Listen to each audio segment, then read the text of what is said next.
Bueno, jovencitos, ¿cómo están? Muy buenos días. Buenos días, Edgar. Buenos días, Sergio.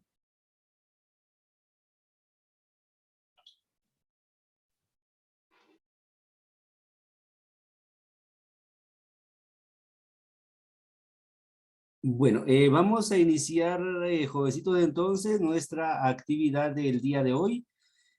Vamos a iniciar entonces con una pequeña oración, ¿verdad?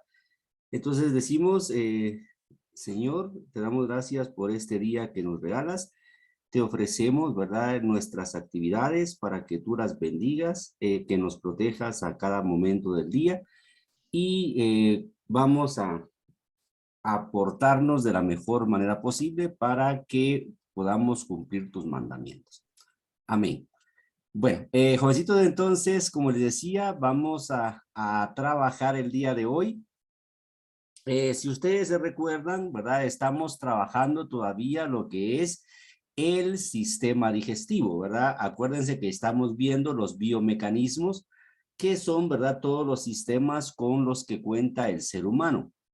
Y vamos a hablar el día de hoy de lo que es entonces el proceso de la digestión en el ser humano. Entonces, nosotros, ¿verdad?, contamos con estructuras que nos sirven para la digestión mecánica. Acuérdense que hay entonces 3 etapas de la digestión: la digestión mecánica, la digestión química y la absorción, ¿verdad? Esas son las 3 etapas que hay entonces de la digestión del ser humano. Entonces, para la digestión mecánica, nosotros tenemos entonces mecanismos especializados, ¿verdad? Tenemos entonces dientes, muelas y la lengua, ¿verdad? Que es entonces un mecanismo para poder moler, digámoslo así, nuestros alimentos, ¿verdad? Entonces, eso es la parte que es la digestión mecánica. Y para la digestión química, contamos entonces nosotros con lo que son enzimas.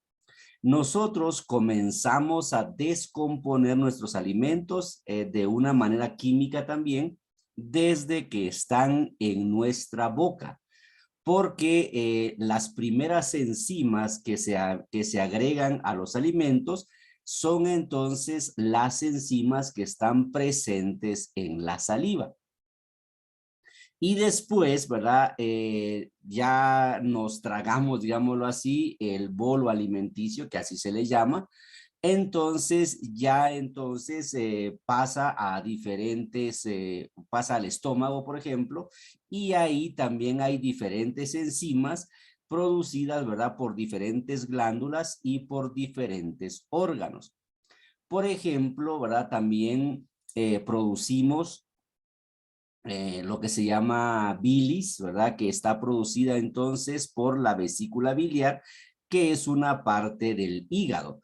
Y así, ¿verdad? Vamos a ir agregando diferentes enzimas que la función que tienen las enzimas es asegurar y facilitar la absorción de los nutrientes, ¿verdad? Entonces, así es el proceso de digestión del ser humano. Y el día de hoy vamos a ver cuáles son las diferentes enzimas que producimos y cuál es la función de cada una de las enzimas. Por ejemplo, hay una enzima que se llama lactasa y esta enzima entonces es la que puede descomponer la galactosa y la glucosa, que son algunos de los componentes entonces de la lactosa o de la leche. No sé si ustedes han escuchado entonces hablar, ¿verdad?, a veces de la intolerancia a la lactosa. Mi hermano tiene eso, profe. Muy bien, Edgar. Entonces, ¿qué es la intolerancia a la lactosa entonces? O sea, ¿qué cosas no pueden comer si tienen intolerancia a la lactosa? Leche, crema, queso, y cosas así Cor- que traigan leche. Correcto, muy bien, Edgar, excelente, sí, ¿verdad? Entonces, Esta afección es porque tu hermano, ¿verdad? No produce una cantidad suficiente de lactasa. Así se llama entonces esta enzima, ¿verdad? Que va a, ¿cómo se llama? Procesar el azúcar de la leche o la lactosa, ¿verdad? La leche, aunque no lo creamos, ¿verdad? Tiene entonces una azúcar que se llama lactosa y para eso entonces tenemos una enzima que se llama lactasa, que es la que se encarga de descomponerla, ¿verdad? Pero cuando el organismo no produce la suficiente lactasa, entonces tenemos intolerancia al queso, al yogur, a la crema, a la margarina, a la leche, ¿verdad? O a cualquier derivado que sea de leche, entonces tenemos entonces esta afección, ¿verdad?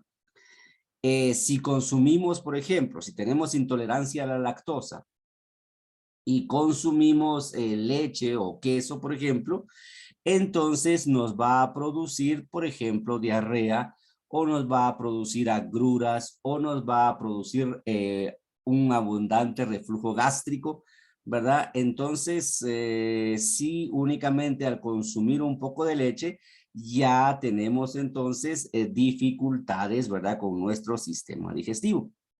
Y así, ¿verdad? Hay una gran cantidad de enzimas que hacen entonces que el organismo absorba cierto tipo de elementos. También hay personas, por ejemplo, que son intolerantes al gluten, ¿verdad? El gluten es una sustancia que está presente en los carbohidratos, ¿verdad? Entonces, también hay personas que no toleran el gluten. Habemos personas que no podemos consumir azúcar, ¿verdad? Entonces, porque no producimos una suficiente enzima que se llama sacarasa, ¿verdad? Para que podamos descomponer el azúcar común, ¿verdad? Entonces no producimos sacarasa, entonces nos provoca lo que es la diabetes mellitus tipo 1. Y ahora, si consumimos demasiada azúcar o demasiada grasa o demasiados carbohidratos, entonces nos va a producir la diabetes mellitus tipo 2, ¿verdad? Pero la diabetes mellitus tipo 1 es cuando nuestro cuerpo no produce suficiente sacarasa que pueda descomponer entonces el azúcar común. Así, jovencitos, entonces, ¿verdad? Nuestro cuerpo produce un montón de enzimas y esas enzimas entonces, ¿verdad? Van a producir o van a permitir, ¿verdad? Que nosotros podamos absorber los nutrientes y podamos entonces mantener a nuestro sistema digestivo funcionando de una manera correcta, ¿verdad? Entonces, aquí están las principales enzimas, no son todas, ¿verdad? Sino que son las principales enzimas. ¿Cuál es su origen? O sea, ¿en qué glándula se origina? ¿En dónde es donde actúa? ¿Y cuál es su función en la digestión? ¿Verdad? Eso es lo que vamos a trabajar el día de hoy. Bueno, entonces, por ejemplo, tenemos a la enzima amilasa, que es la que yo les decía que es la que comienza el proceso de digestión desde que entra a la boca, porque es producida, ¿verdad?, por las glándulas salivales. O sea, la saliva tiene entonces amilasa. ¿En dónde actúa esta enzima amilasa? Lógicamente en la boca, ¿verdad? Porque ahí es donde se produce saliva, pero también, ¿verdad? Actúa en el intestino delgado. Lógicamente, ahí es cuando ya absorbe los nutrientes, ¿verdad? ¿Cuál es la función entonces de la amilasa? Es transformar a los carbohidratos en moléculas más pequeñas. Por ejemplo, los carbohidratos pueden descomponerse en glucosa, sacarosa, fructosa, ¿verdad? Diferentes tipos de azúcar. Entonces, la función de la amilasa es descomponer esos carbohidratos en los diferentes tipos de azúcar, ¿verdad? Eso es lo que hace esta glándula que se llama amilasa. Carbohidratos, ¿verdad? Por ejemplo, arroz, papas, tortillas, pan, ¿verdad? Pasta, o sea, los fideitos. Estos son carbohidratos, ¿verdad? Entonces, contienen una gran cantidad de azúcares. El azúcar, ¿verdad? Que más riesgo tiene es entonces la glucosa o azúcar común, que es, como les decía, si nosotros consumimos muchos carbohidratos y no producimos la cantidad necesaria de insulina, entonces vamos a tener problemas de diabetes, ¿verdad? Muy buenos días, Alan. Buenos días, profe. Buenos días. Entonces vamos con la siguiente enzima, que es la pepsina. Esta enzima, ¿verdad? Que es la pepsina, entonces está en las células del estómago, ¿verdad?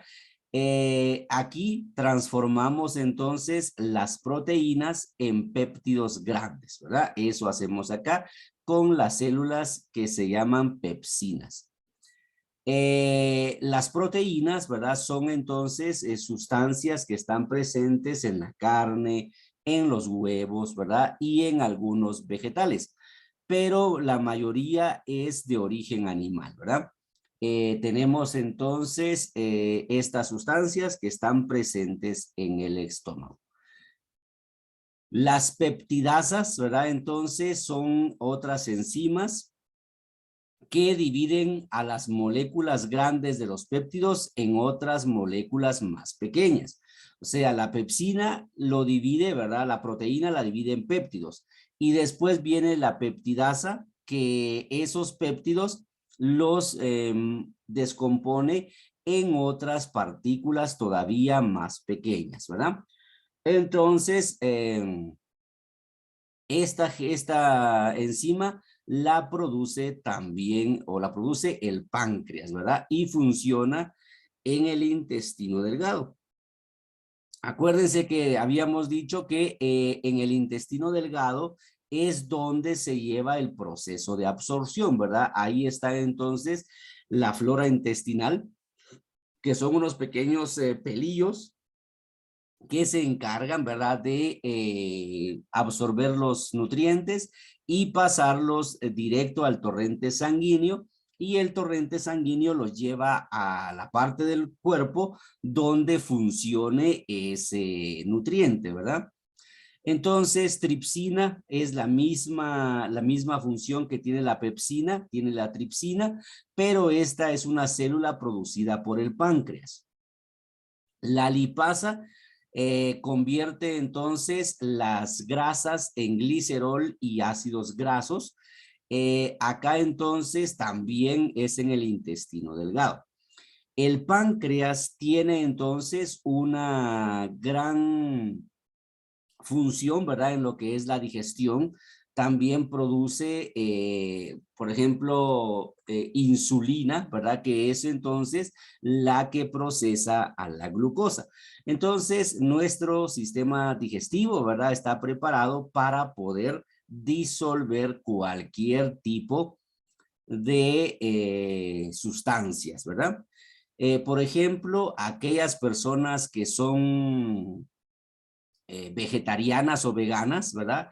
Reducen la producción de pepsina porque ellos no consumen proteínas de origen animal, sino que consumen proteínas de origen vegetal, ¿verdad? Entonces, las proteínas de origen vegetal son descompuestas por la tripsina, y las de origen animal son procesadas por la pepsina, ¿verdad? Entonces, los que tienen una dieta basada en vegetales o ¿cómo se llama? Vegana, ¿verdad? Entonces, únicamente producen tripsina y reducen la formación de pepsina. Entonces, acá, ¿verdad? Habla sobre la bilis, como yo les decía. Entonces, la bilis es otra sustancia que sí, que sirve para la digestión, y esta la produce entonces la bilis a través de la vesícula biliar, y la bilis cumple la función de descomponer las grasas en ácidos grasos para que sean absorbidas con más facilidad. Por ejemplo, cuando a nosotros nos extirpan la vesícula biliar, ¿verdad? Porque es una afección bastante común que se nos inflame, por ejemplo, la vesícula biliar o se nos obstruya la vesícula biliar, entonces nos operan y extirpan esta glándula.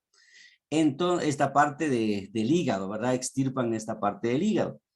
Entonces ya no podemos procesar, ¿verdad? Con tanta facilidad las grasas. Entonces vamos a caer en una enfermedad que se llama hígado graso. Y después del hígado graso, si no tratamos esa enfermedad, podemos tener una cirrosis, ¿verdad? Que es ya, por ejemplo, como cáncer de hígado, ¿verdad? O una cirrosis hepática.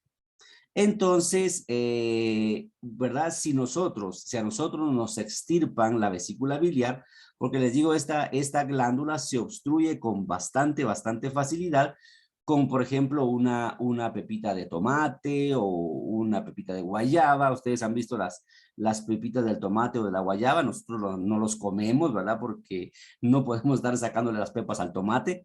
Entonces, no los comemos.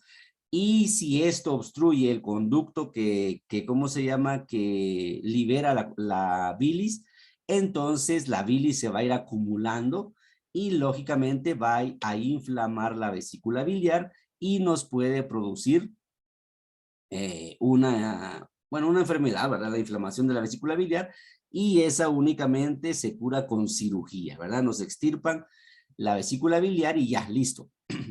Entonces, después nosotros para poder procesar la grasa tendríamos que tomar algún suplemento, ¿verdad? O tendríamos que utilizar algún medicamento que haga la función de la bilis. Entonces, así es, ¿verdad? Nuestro sistema digestivo produce entonces todas estas enzimas para poder generar entonces lo que es la alimentación, ¿verdad? Bueno, entonces ya hablamos de las enzimas, ¿verdad? Las enzimas entonces se encargan de descomponer o de transformar ya sea grasas, proteínas, carbohidratos, o sea, es para procesar los alimentos, ¿verdad? Para eso sirven las enzimas. Bueno, y ahora hablemos de los órganos que tenemos entonces nosotros, que son órganos especializados para lo que es la digestión, ¿verdad? Vamos a hablar de todos los órganos de el aparato digestivo, ¿verdad? Bueno, entonces, básicamente, ¿verdad? Básicamente, entonces, nuestro sistema digestivo cuenta con ciertas estructuras. Tenemos la boca.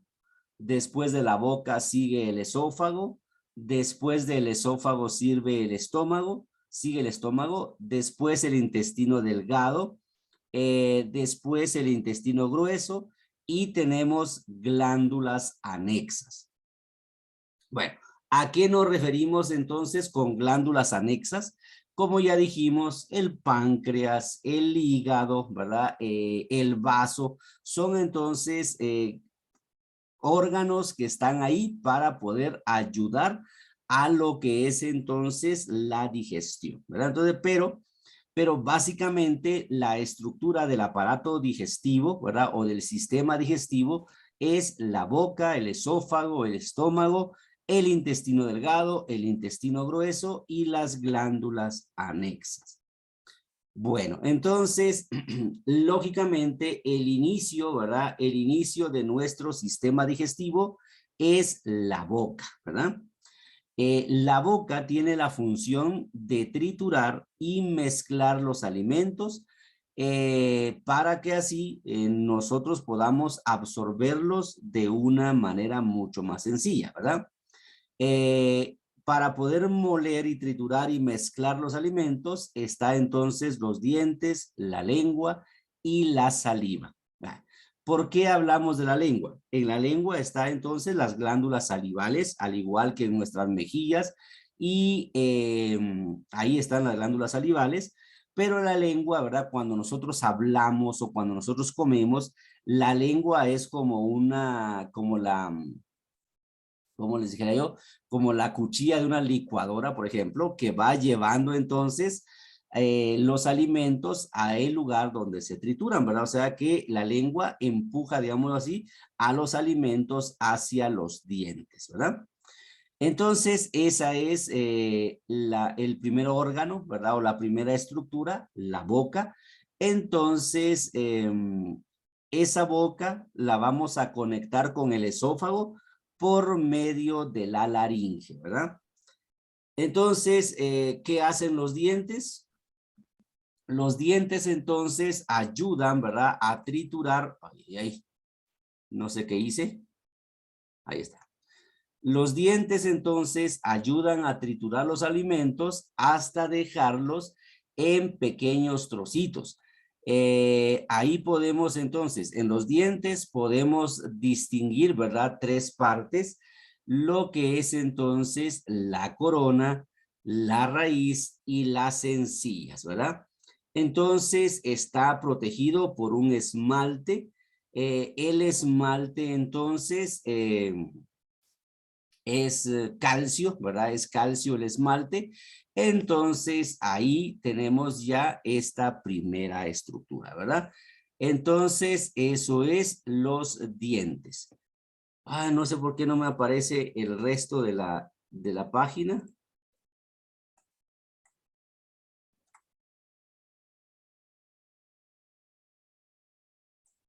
Permítanme, vamos a ver por qué no me aparece el resto de esta página donde debería estar.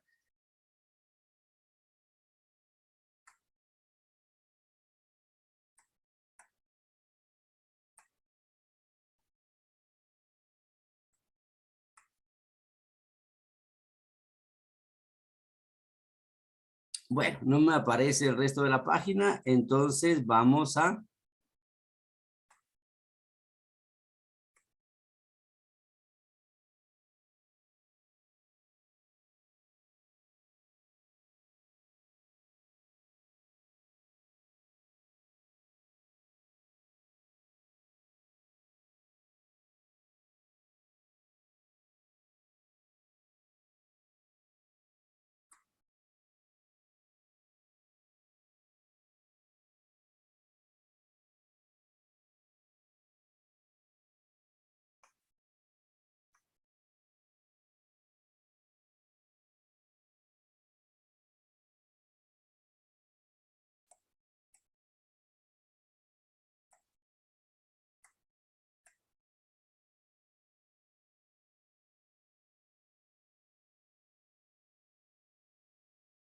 Bueno, aquí ya apareció la parte de abajo.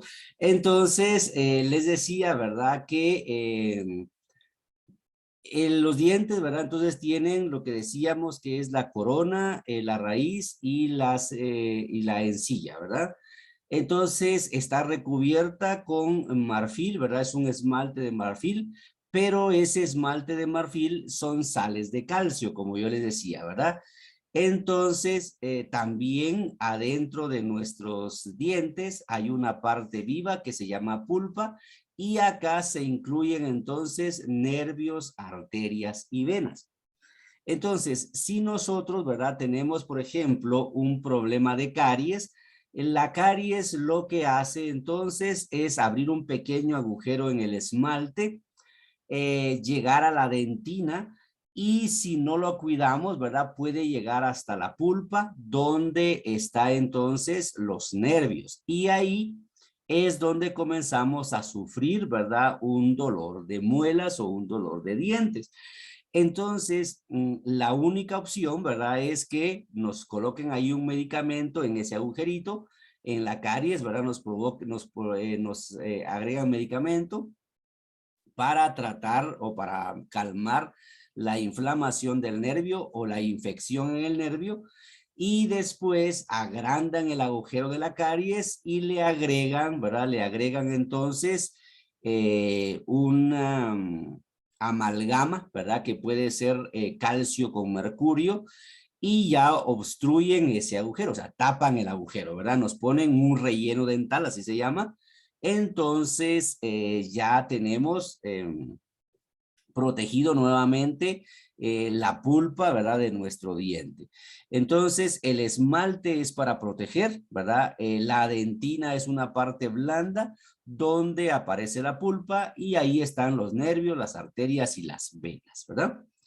Bueno, entonces los dientes, ¿verdad? Tienen una clasificación de acuerdo a su función. Por ejemplo, tenemos dientes que se llaman incisivos y estos dientes incisivos nos sirven para cortar. La mayoría de seres herbívoros tienen entonces estos dientes incisivos. Son los dientes que tenemos así grandotes, ¿verdad? Que cuando cambiamos dientes parecemos conejos, ¿verdad? Dos dientotes ahí en una carita de niños, pero eso es porque lógicamente nuestra cara va a ir creciendo, pero nuestros dientes no, ¿verdad? Entonces ya tienen el tamaño normal. Me acuerdo, ¿verdad? Que cuando yo le vi a mi hijo, por ejemplo, los dientotes esos, los llevé al médico, ¿verdad? Para ver por qué le habían crecido tan grandes. Y me dice, no, hombre, son dientes de adulto en cara de niños, ¿verdad? Porque nosotros cambiamos dientes por ahí a los 6, 7 años. Cambiamos dientes, ¿verdad? Botamos los dientes de leche y nos salen los dientes permanentes, pero lógicamente se miran grandes, ¿verdad? En la carita de un niño, pero me dice, ¿verdad? Son dientes de adulto en cara de niño, por eso no tengas pena, eso es normal, ¿verdad? Entonces, ya me fui tranquilo, ¿verdad? Pero yo pensé que era algo anormal. Bueno, entonces los dientes estos, ¿verdad? Sirven entonces para cortar y como les digo, son los dientes que tiene entonces la mayoría de seres herbívoros. Después tenemos los caninos, son los colmillos que nosotros le llamamos. Estos colmillos entonces sirven para desgarrar carne y son entonces el tipo de dientes que tienen entonces los carnívoros. Tenemos los premolares y molares, que son entonces los que cumplen la función de masticar. Bueno, las muelas, ¿verdad? Nosotros así le llamamos. Entonces, las muelas. Aquí está entonces que los seres humanos, ¿verdad? Tienen dos denticiones a lo largo de su vida. Los dientes que son los llamados de leche y los permanentes, ¿verdad? Los dientes que son los de leche son los primeros al salirle a los niños y vamos a tener 10 piezas porque la mandíbula es bastante pequeña, ¿verdad? La dentadura entonces de leche cambia aproximadamente a los 6 o 7 años, le decía yo, aquí dice 7 años. Y entonces, cuando ya somos adultos, completamos entonces 32 dientes, ¿verdad? Cuando somos niños, 10 únicamente. Cuando ya somos adultos, 32. Aquí entonces nosotros vemos que esos 32 dientes nos sale el último, por ejemplo, en la última muela, nos sale más o menos a los 20, 21, 22 años, que le llaman la muela del juicio, ¿verdad? Esta muela entonces, si tiene un tamaño ideal, o sea, si no es muy grande, entonces va a caber perfectamente en nuestra mandíbula. Pero hay personas que esta muela les crece mucho, ¿verdad? La muela del juicio, entonces comienza a desalinearle los dientes, o sea, comienzan a torcerse y ese proceso duele un montón. Entonces, lo que se hace comúnmente es extraer esa muela del juicio para que así no estorbe con las demás, ¿verdad? Pero entonces eso es los dientes, ¿verdad? Los dientes debe quedar, los de abajo deben quedar atrás que los de arriba, ¿verdad? O sea, la mandíbula superior debe cubrir, digámoslo así, a los dientes de la mandíbula inferior. No van a chocar dientes con dientes, ¿verdad? O sea, las muelas sí van a chocar, pero los dientes caninos o incisivos no, sino que va a quedar